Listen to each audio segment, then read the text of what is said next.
How come in almost every movie trilogy, the second installment is the best? Let's take a look at the two main cases, Star Wars the original trilogy and the X-Men trilogy.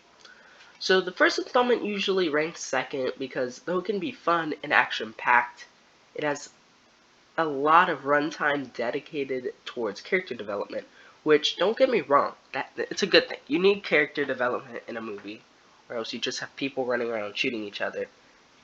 But it takes a lot of time, and you can't really have character development with action.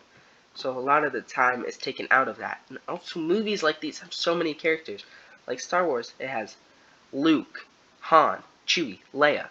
So many people. And also, not only does it have to, and Vader, and so many people. Not only does it have to introduce them, it has to introduce the galaxy and the Force and how everything works. And X-Men, it's the same way. You have Professor X, Magneto, Wolverine, Jean Grey, Rogue, Cyclops, so many people, and they also have to explain the mutant X gene. And the problem with the last installment is that it needs to wrap up and kill beloved characters like Yoda or Professor X, just like they did in 3, and Jean Grey, they also killed her.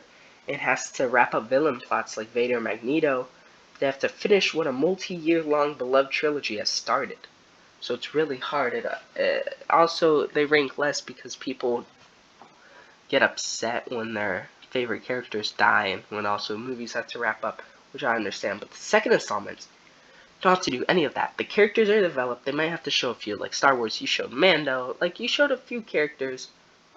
Stryker gets introduced in the second X-Men, but also you don't really have to kill and wrap up the plot, so you can end it on a cliffhanger, just like the Cloud City, I'm Your Father, or Jean Grey dying but not really. You can have just fun, action-packed Cloud City battle, and then the I'm Your Father scene,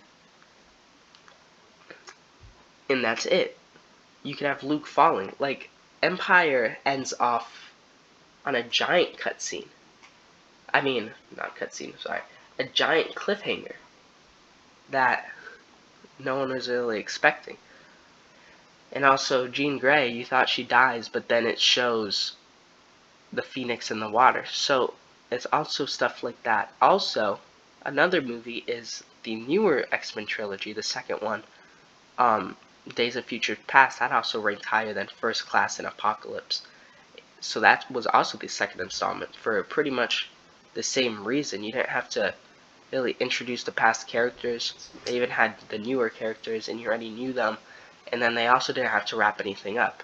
Ends off with, yeah, Magneto loses, so it's not as much of a cliffhanger as X2 or Empire, but it's still a really good movie because they didn't have to introduce anything, and they also didn't have to wrap stuff up. So that's usually why the second installments are the best in the trilogy. So, if you liked this video or the gameplay in the background, please like and subscribe. Remember, we're all kings and queens. See you in the next one.